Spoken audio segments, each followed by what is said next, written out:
Alright, my name is Austin Simons, and our speaker today will be touching on how U.S. aid in Haiti is being more harmful than it is helpful. And she gained interest in this topic through her question of benevolence of the United States for many years. And currently she's reading a book on how Europe undermined Africa in development as just sort of something to do for fun to further her education on the topic.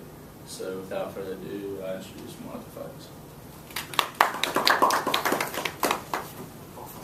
Thank you, Austin, for that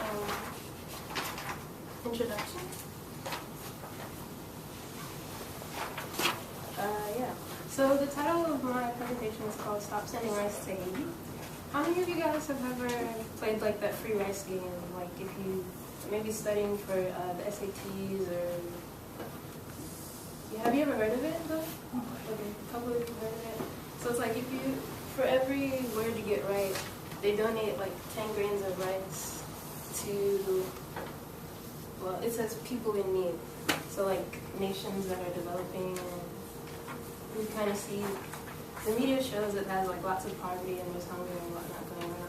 So it sounds really good, and it makes you, well, it made me feel like I was doing something good when I was studying the SAT. But so yeah, just some background. Back in the 60s, President Kennedy formed the foreign aid group called USAID, and essentially what they did was just, it was a way to keep their enemies close, like their friends close and enemies closer, by giving money to help with different projects that are going around the world. And Haiti, most of you think, well, when I think of Haiti, it would be from the 2010 earthquake that happened. Is that about the same for you guys? Alright. So, but believe it or not, back in the 1980s, Haiti was actually what they call food secure. So they only imported about 19% of food to help them. And they were able to feed everyone. And it was in the 90s, from some pressure by like the global political leaders. Like they were trying to push Haiti to become more industrialized and developed, and that led to them encouraging Haiti to stop producing in their agricultural sector, and that had some negative effects for Haiti as a whole, because they became more dependent on foreign aid, particularly U.S. aid. And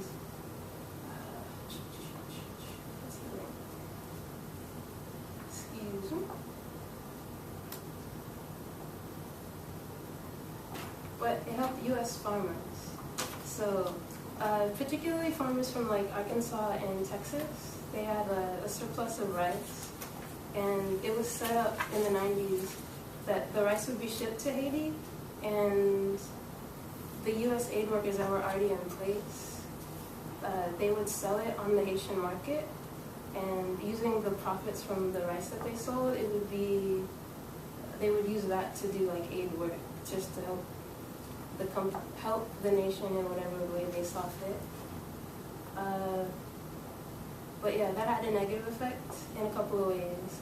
It undercut Haiti's their local farmers producing rice and like the other types of food that they need, and so it made it more expensive. And then because the U.S. was sending over so much rice, about 90,000 metric tons of rice, they just didn't have any need for it. So there's just rice on rice on rice sitting there, not being used. And yeah, so main point, it's hurting Haiti, and I feel like the best way to actually help is to ask the people what they need, beef up like the infrastructure, like after they tell you what they need, help them to actually do it, and then employ the only people in the country to implement the change. And for example, farmers in Haiti, when they actually asked what they need, they said, don't give us food, give us money for better technology. They've been farming the same way for hundreds of years, because it works. But just due to what I mentioned earlier, it wasn't profitable anymore. So yeah. It's kind of sad though that the foreign aid is pushed out, but it just creates a greater dependency.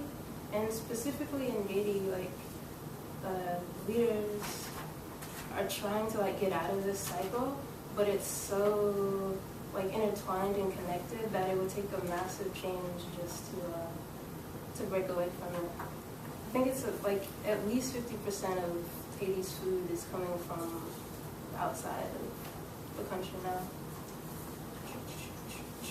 Yeah, so longevity for sustainable change, ask people what they need, help their infrastructure, empower them, and basically it's like that phrase, teach a person how to fish instead of just giving them fish.